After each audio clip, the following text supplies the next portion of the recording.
Before we end our talk today, I wanted to ask you your memories of being at the Olympics. You mentioned that so casually, and I hadn't come across that information when reading biographies or mentions of your past. It must have been a tremendous experience. What did you shoot?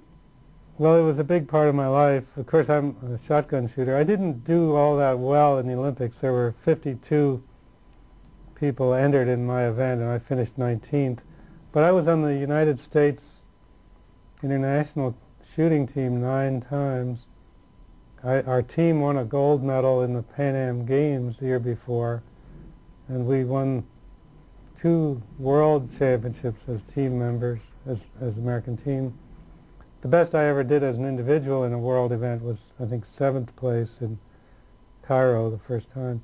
But what I did all this while I was running Rodale Press. You know, I started my athletic career when I was 30 years old, and I was in the Olympics when I was 38. And I'm like an intellectual and a businessman. I'm not in college. I never did any sport. What got you started at the age of 30? Well, I had been doing some shooting before. I just liked to shoot, and I found that got involved in some small competitions, and I liked the mental challenge. And I found that I have a peculiar talent. I shoot very quickly, and these are very fast targets, so speed is important. And I had a way of I could manage the very fastness that's required, and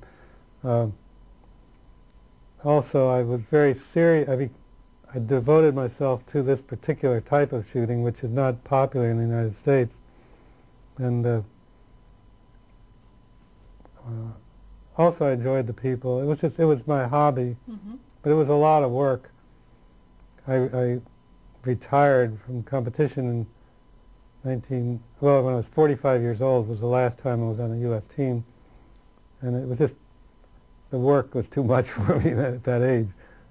Is it more a competition against yourself than it is against other people? So you're trying Well, it's to both. What You're trying to do a respectable job for yourself, but it's there's a lot of competition with other countries, and what makes it very difficult is you got 4 Americans there and all these other countries, and you're shooting for the United States of America.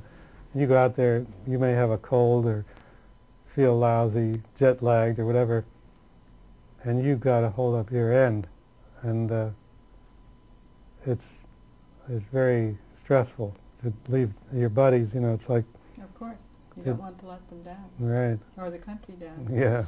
Mr. Rodale, you've certainly not let our country down. Thank you very much for letting us come today. It's been a pleasure. Yeah.